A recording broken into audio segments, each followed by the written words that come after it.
It's a flyweight title fight in Las Vegas. Dan Tom here with MMA Junkie to help you break down the co-main event for UFC 296 between Alexandre Pantoja and Brandon Royval.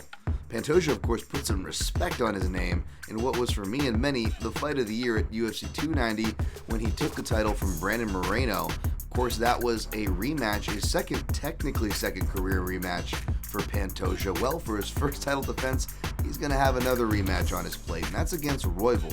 Royval, of course, lost to Pantoja in 2021, though the momentum could have arguably been going his way until it wasn't. Of course, Royval did bounce back, strung 3 wins together to earn his shot this Saturday.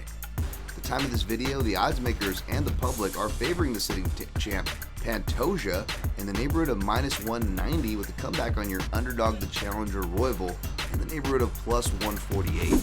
Now, seeing the spread this wide seems pretty spot on to me. It opened a little wider, but I don't blame public money kind of coming in on that underdog, especially in a division as crazy as flyweight. I love this division. It's been buried under the prelims, which has been the case with Royval. If you're not familiar with him, well, that's because the matchmakers didn't do a great job there. They actually buried him on the prelims until it was time for a title shot. You often see that in the lighter, disrespected weight classes, as well as the women's weight classes as well. However, Royval is appointment viewing.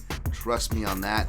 He's a live dog here. It feels like a very dangerous fight for Pantoja. Despite only 2 years difference in age, Pantoja does have miles and wars on him, but I gotta go with Pantoja here.